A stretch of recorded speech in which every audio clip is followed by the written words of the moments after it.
자, 설리반의 발달 단계는 대인관계 욕구를 중심으로 해서 정리를 해보도록 하겠습니다. 자, 이게 이제 중요한 부분이기 때문에 그렇죠.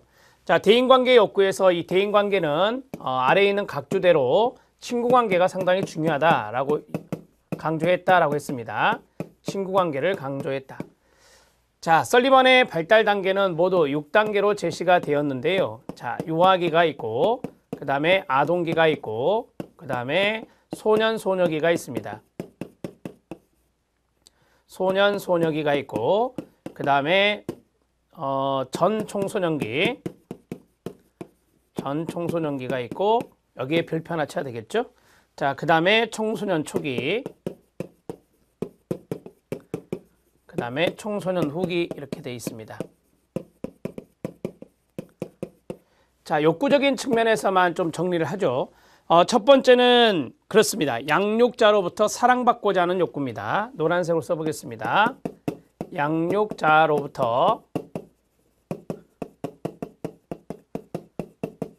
사랑받고자 하는 욕구입니다. 이렇게 정리를 하시고, 자, 아동기입니다. 아동기는 우리가 앞에서 말씀드린 대로 뭐 유치원이나 또는 어린이집을 다니는 시기, 초등학교 들어가기 전의 시기를 생각하면 된다. 이렇게 말씀을 드렸죠. 자, 놀이에 성인의 참여를 희망한다. 자, 그러한 것들이 바로 욕구라고 보시면 되죠. 자, 자신들의 놀이에 성인의 참여를 희망하는 욕구가 있다. 이런 식으로 정리하시면 되죠. 자, 소년, 소녀기입니다. 소년, 소녀기는 초등학교 들어갔다라고 보시면 되고요. 자, 또래 친구를 얻고자 하는 욕구가 있다. 또래 집단에 참여하고자 하는 욕구가 있다라고 했어요. 자, 또래 집단에 참여하고자 하는 욕구입니다.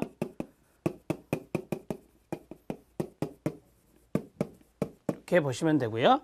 그 다음에 전 청소년기에 밑줄을 친 이유는 이 대목을 상당히 강조를 했다라고 말씀드렸었죠. 자, 연령대를 써보면 14세가 되고, 그렇습니다. 동성 친구와의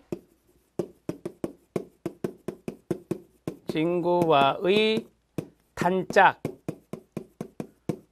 관계 맺고 싶은 욕구입니다. 이렇게 정리하시면 되고, 자, 청소년 초기 때에는 18세 정도 되죠. 그렇습니다. 이성 친구와의 어떤 접촉 욕구, 이런 성적 접촉 욕구가 있다라고 말씀을 드렸었죠. 이성 친구와 성적 접촉 욕구가 있는데, 자, 이것과 어떤 욕구가 갈등한다 그랬죠? 네, 이성과의 친밀 관계 욕구요.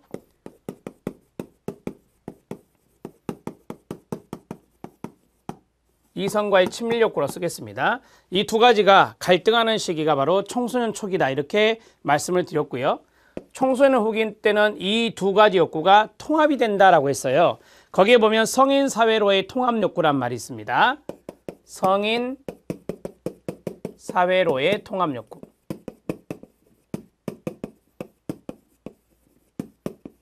자, 그리고 위 두 가지 욕구가 통합이 된다. 이런 식으로 정리하시면 되겠죠. 자, 이것을 이제 정리를 해드리는 이유는 이 부분을 상당히 중요시하기 때문에 설리반의 발달 단계에서는 이 내용이 가장 중요하거든요. 그래서 이거를 꼭 노트를 해 놓으셔야 됩니다. 자, 그 다음에 있는 내용들은 실력 따지기 성조숙중이 있는데요. 이거는 성비만 잘 구분하시면 돼요. 남자보다 여자가 어떻냐, 여자보다 남자가 어떻냐, 이런 성별 구분이랄까요? 그러한 것들만 조심하시면 됩니다. 하겠습니다. 성조숙중입니다. 성조숙중은 2차 성징이 빨리 나타날 때로 정의되며, 일반적으로 2차 성징이 여자에게는 8세 이전 또는 유방 발달이 8세 이전, 음모 발달이 9세 이전, 초경이 9.5세 이전인데 뭐 좀 이렇게 디테일하게 구분해서 그렇다는 거고요. 남자에게는 9세 이전에 나타나는 경우를 말합니다. 그렇기 때문에 성조숙증은 남자보다는 여자가 빠르다는 것을 알 수가 있습니다. 2번 별표, 성조숙증은 여아가 남아보다 3배 정도 더 많이 보인다라고 해요. 빠르니까 그렇게 생각하시면 되겠죠. 2번 별표 쳤죠. 세 번째, 실제 여아의 경우는 체중이 40kg 정도일 때 생리를 시작하는데 같은 연령이라도 마른 경우 2차 성징이 늦게 나타나기도 합니다. 조금 체중이 많이 나가는 사람이 좀 생리를 더 빨리 한다라고 이야기하는 것이고요. 그 다음에 그 2차 성징이 늦게 나타나는 경우는 조금 체격적으로 마른 사람이 그렇다는 것입니다. 특별한 원인이 없는 성조숙증의 가장 큰 문제는 키와 관련이 있는데요. 성장판이 빨리 닫혀서 키가 더 안 자라게 되는 것이 되겠죠. 그러니까 우리가 보통 성장판이 빨리 닫히면은 키가 크지 못한다라고 하는 말을 많이 들으셨을 건데 그것이 또 연관이 있다라고 하는 거예요. 성조숙증인 아이들은 어릴 때는 또래보다 키가 훨씬 크지만 일찍 사춘기가 찾아오고 이로 인해 뼈 나이가 실제 나이보다 많아지면서 성장판이 일찍 닫혀서 성장이 일찍 멈춰버리는 겁니다. 그러니까 성조숙증의 아이들이 그렇다라고 하는 것을 말씀드리고 있습니다. 자, 조숙과 만숙이 있습니다. 조숙은 이를 조자고 만자는 늦을 만자니 조숙은 앞에서 말씀드린 대로 빨리 성숙해지는 거고 만숙은 늦게 성숙해진다라고 하는 것을 보시면 되겠죠. 자, 조숙한 남자 청소년의 장점, 조숙한 남자 청소년의 단점, 조숙한 여자 청소년 쭉 나오고요. 그 다음에 조숙과 만숙 이렇게 정리되어 있는데, 자, 첫 번째 조숙한 남자 청소년의 장점은 비슷한 연령의 여자들이 신체적으로 유사하므로 여자들과 더 쉽게 어울릴 수 있겠죠. 아무래도 이제 남자가 좀 늦기 때문에 여자보다 조숙한 남자 같은 경우는 이 빨리 성숙한 여자친구들과 잘 어울릴 수 있다는 장점이 있습니다. 신체적인 활동 또는 신체적인 운동에 유리하므로 또래 친구들에게 인기가 많고요. 또래로부터 힘이 세고 용기가 있으며 성적으로 보다 적극적일 것이라고 기대를 받을 수 있습니다. 조숙한 남자 청소년의 단점은 무엇일까요? 흡연, 음주 등의 약물남용에 쉽게 노출될 수 있습니다. 학교 폭력과 같은 비행 행동에 보다 쉽게 노출될 수도 있을 것입니다. 이른바 우리가 이제 비행 문제라고 하는데 그런 쪽에 가담할 확률이 높아진다라고 하는 것이고요.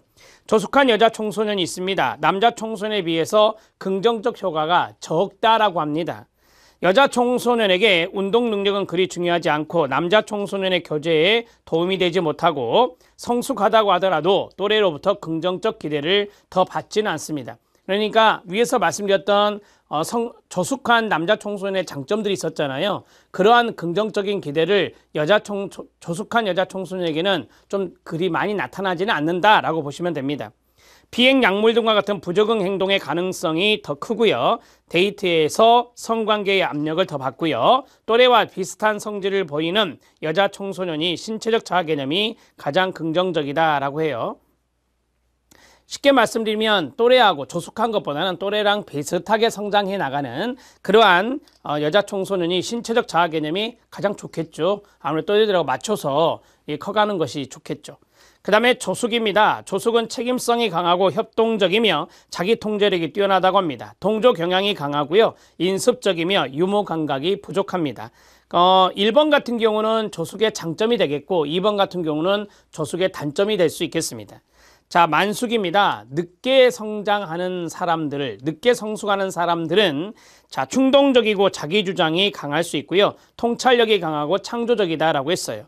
자, 충동적이다, 자기주장이 강하다 이런 것들은 이제 늦게 성숙했기 때문에 그러한 자기중심성 이런 것들이 좀 나타날 수 있다라고 하는 것이고요. 여기에다가 단점이라고 쓰면 되고 그 다음에 통찰력이 강하고 그 다음에 창조적일 수 있다라고 하는 측면 이것은 이제 장점이라고 보시면 되겠죠. 자, 조숙과 만숙의 장단점 이것은 참고만 하셔도 됩니다. 제가 앞에서 말씀드렸어요. 남녀의 비율 이런 것들을 좀 알아놓으시고 그 다음에 위에 뭐 체중 이야기도 나왔고 신장의 이야기도 나왔었잖아요. 그런 것들을 좀 알아놓으시면 되겠습니다. 성조숙증에 대해서 출제가 많이 되지는 않습니다. 출제가 많이 되진 않으니까 이거는 나왔던 기출문제를 중심으로 해서 몇 문제 보이는데요. 그것들만 잘 숙지해 주시면 되겠습니다. 자, 밑에 기출문제 확인학습에서 이제 중요한 부분이죠. 별표를 한 2개 정도 치시고 첫 번째는 청소년기의 정체감 형성이 중요한 이유가 있을 겁니다. 그 다음에 두 번째는 청소년기의 품행 장애가 있는데 이 두 가지는요, 우리 이제 청소년 이해론이라는 과목에도 나와요. 청소년 이해론의 과목에도 이 출제가 많이 되었던 것이기 때문에 발달 심리에서도 하고 청소년 이해론에서도 할 거예요. 자, 청소년기 정체감 형성이 중요하다는 건 알고 계시죠? 첫 번째, 그 이유가 뭐냐면 급속한 신체 정신적인 성숙이 일어나는 시기가 청소년기거든요. 따라서 이때 내적인 충동의 양적 질적 변화가 일어납니다. 그래서 이 정신적인 또는 신체적인 이러한 측면의 성숙이 급격하게 나타나기 때문에 자아정체감 확립이 필요하죠. 그 다음에 아동도 아니고 성인도 아닌 것을 우리가 주변인이라고 하거든요. 청소년기의 특징에 주변인이 있어요. 주변인 동그라미. 자, 그 다음에 독립성과 의존성에 상반된 사회적 욕구를 경험하기 때문에 우리가 정체감 형성이 무엇보다 중요하죠. 자, 의존적일 수밖에 없는 존재이면서도 독립성이 있어야 된다라고 이제 주장을 많이 해요. 사회적인 기대가. 따라서 이 두 가지 양면성이 있는데 그 양면성에서 자신의 자아정체감이 확립되었을 때 그러한 양면성의 문제를 잘 해결해 나갈 수 있을 겁니다. 자, 세 번째는 사회는 청소년이 독립적인 존재가 되기를 요구하면서도 끊어요. 독립적의 동그라미. 청소년의 본격적인 사회적 관심과 참여에는 제한을 가하기 때문에 라고 해요. 그러니까 사회적으로 요구하는 것들에 서로 상충이 되잖아요. 청소년을 바라보는 사회적 요구가 서로 상충되기 때문에 청소년 자신이 자아정체감이 잘 확립되어 있어야 되는 겁니다. 자, 네 번째, 청소년기가 되면서 선택을 강요받습니다. 특히 진로 선택이에요. 진로 선택의 경우는 그 결과에 대한 책임이 수반되고 미래의 삶의 방향이 좌우될 수 있기 때문에 청소년들은 그에 대한 불안감도 있고 초조감도 있겠죠. 그래서 무엇보다 정체감을 확립해서 안정된 자아 개념을 가져야 되겠습니다. 다섯 번째, 지적 능력의 발달, 급속한 발달로 자아에 대한 고민, 번민, 갈등이 증폭되기 때문에 자아정체감이 형성돼야 합니다. 그 다음에 동일시 대상이 변화됩니다. 동일시 대상을 청소년기 때 바꾼다는 것을 알고 계시죠? 기존에 했던 자기가 동일시했던 그런 대상에서 다른 대상으로 동일시 대상이 변화되기 때문에 이러한 것들도 자아정체감 확립에서 중요한 부분이 되겠습니다. 자, 1번부터 6번까지 쭉 열거해 드렸는데 이거는 청소년 이해론에도 나올 겁니다. 그때 또 다시 한 번 더 말씀을 드리겠습니다. 자, 다음으로 청소년기 품행장애에 대해서 하도록 하겠습니다. 청소년기 품행장애는 반사회성 성격장애와 조금 다릅니다.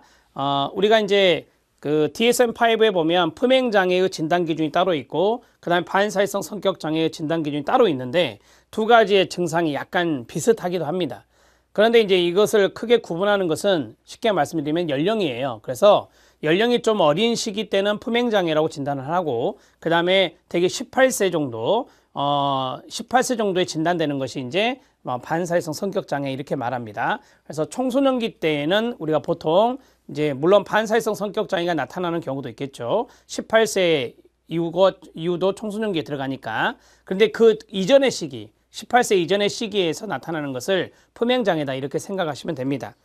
자, 품행장애는 남자와 여자 성비 중에서 남자 청소년에게 더 많이 나타나죠. 그 다음에 여자 청소년에게는 이제 성적인 일탈 이런 것들이 나타나고 남자 청소년에게는 그렇습니다. 폭력성 이런 것들이 공격성 이런 것들이 나타난다라고 돼 있죠. 자, 주로 청소년 초기에 처음 발현이 되고요. 이 소화기 이전 10살 이전 시기에 나타난다 그러면 소화기 이전이라고 하거든요. 소화기 이전에 나타난다면 소화기에 나타난다면 잘 낫지 않습니다. 그러니까 빨리 발병하면은 이제 잘 증후가 뭐라 하죠? 좀 심각해져서 그러한 애후가 좋지 않다라고 생각하면 되고요. 청소년기에 발병하면 나이가 들면서 반사회적 행동이 이제 줄어드는 경향이 있다라고 해요. 자, 청소년기에 발병하면 소화기에 발병하는 것보다는 비교를 해야 돼요. 소화기에 발병하는 것보다는 이 반사회적 행동이 줄어드는 경향이 있다. 그 밑줄 친 부분이 출제된 부분이니까 항상 관심을 가지십시오. 별표 쳐주시고요. DSM-5에 신경성 식욕부진증 진단 준거가 있습니다. 거기에도 별표 쳐주시기 바랍니다. 왜냐하면 섭식장애는 청소년기의 특징이기도 해요. 그래서 신경성 식욕부진증이 출제되었습니다. 최근에. 자, 그러면 연령과 신장에 비해서 최소한의 정상 체중을 유지하는 것조차 거부합니다. 그러니까 정말 최소한의 체중인데 그것을 유지하는 것조차 거부한다는 것은 음식을 거부한다는 거예요. 거식증이라고 하는 게 식욕부진증이라고 하잖아요. 자, 그래서 살을 빼려고 노력하는 겁니다. 쉽게 말하면. 자, B는 체중이 적음에도 불구하고 체중 증가와 비만에 대한 극심한 두려움이 있어요.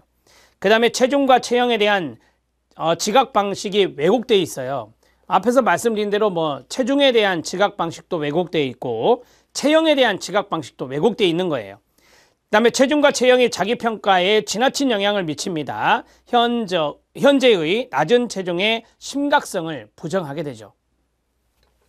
자, D를 보면 월경이 시작된 여성에게 무월경, 즉 적어도 3회 연속적으로 월경 주기가 없습니다. 만일 월경 주기가 에스트로겐과 같은 호르몬 투여 후에만 나타날 경우에는 무월경이라고 간주를 하는 것이고요. 자, 여기에서 적어도 3회 연속적으로 월경 주기가 나타나지 않는 게 또 신경성 식욕부진증의 진단 증거 중에 하나가 됩니다. 자, 유형의 세분화인데요. 거기에 별표를 쳐주세요. 두 가지로 세분화가 됩니다. 하나는 제한형이고요. 하나는 폭식 하제 사용형입니다. 자, 제한형은 신경성 식욕부진증의 현재 사파 동안에 규칙적으로 폭식을 하거나 하제를 사용하지 않습니다. 그러니까 폭식도 하지 않고 하제를 사용하지도 않는다는 거예요. 그래서 이걸 제한형이라 합니다. 즉 스스로 유도하는 구토나 하제, 이뇨제, 관장제의 남용이 없는 거예요. 그런데 그 반대로 폭식을 하고 하제를 사용하는 형태가 있습니다. 동그란 양가로 2번인데 신경성 식욕부진증의 현재 사파 동안에 규칙적으로 폭식을 하거나 그 다음에 하제를 사용합니다. 그러니까 폭식을 한 다음에 스스로 구토를 유도하거나 또는 거기 나온 대로 이뇨제라든지 하제라든지 그 다음에 관장제 이런 것들을 남용하는 거예요. 그렇게 해서 또 그걸 빼내고 또 먹고 빼내고 또 먹고 하는 거죠. 이게 이제 두 번째 유형이 되는 거예요. 그러니까 그걸 하지 않는 제한형이 있고 그걸 하는 형이 있다. 이렇게 두 가지로 구분된다라고 보시면 되겠습니다. 자, 어려운 부분 없죠? 어려운 부분은 없을 것 같고 청소년기의 정체감 형성이 중요한 이유 같은 경우는 청소년 이해론에도 나와요. 품행장애도 나오는데 여기서 간단하게 이것만 정리하시죠.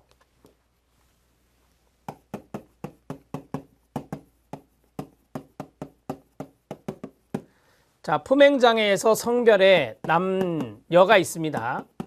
자, 남녀가 있는데 품행장애는 여자 청소년보다는 남자 청소년에게 더 많이 나타난다라고 했고요. 자, 여기에서는 폭력성 문제가 가장 많고 그 다음에 여기는 성적 일탈의 문제가 있다. 이렇게 이제 말씀을 드렸죠. 아무래도 이제 남자 청소년보다 여자 청소년이 더 저숙하기 때문에 성적 일탈 부분이 많다라고 이야기할 수 있겠습니다. 이렇게 정리할 수 있고요.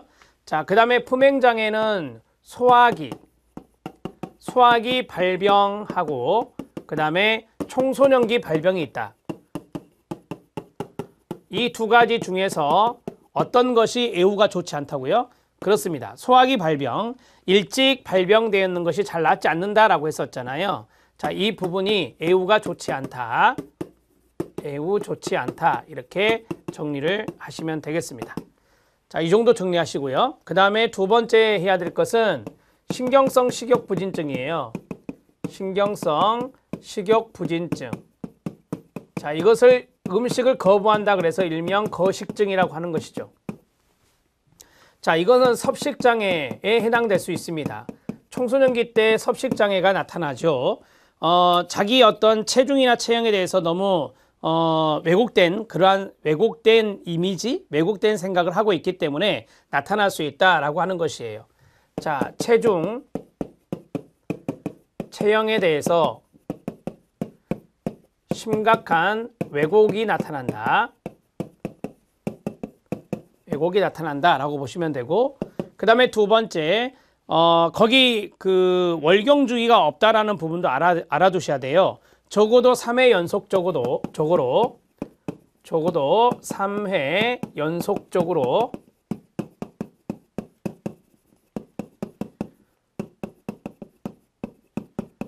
월경 주기가 없습니다. 이런 것들이 다 충족이 돼야 돼요. 그래야 우리가 이제 신경성 식욕부진증으로 진단을 내리는 것이에요. 자, 이 두 가지 유형이 있다라고 했었죠. 유형 두 가지는 하나는 제한형이고 하나는 폭식, 하제 사용령이 있다라고 했습니다. 간단하게 말씀드리면 이거는 폭식과 하제 사용을 하는 것입니다. 이 남용하는 거예요. 이걸 남용하는 것이고, 그 다음에 이거는 폭식 하재 사용을 안 하는 거죠. 폭식 하재 사용을 하지 않는 형태가 바로 제한형이다. 이렇게 정리할 수 있겠습니다. 자, 여기까지 정리가 됐고요. 그 다음에 이제 기출문제 확인학습 밑에 보면 자살이란 단어가 나오죠. 이 자살에 대한 부분도 청소년 이해론에 나옵니다. 그때 또 자세히 할 거예요. 한 챕터로 해서 이제 공부를 하게 되니까 그때 좀 디테일하게 공부를 하시죠. 청소년 자살의 특성이 있고요. 청소년 자살의 원인이 있습니다. 이거는 이제 여러분들이 나중에 면접 시험을 보게 되는데, 면접을 보게 되는데 그 면접에서도 좀 이제 중요한 부분이 있을 수 있어요. 자, 청소년 자살의 특성을 보도록 하겠습니다.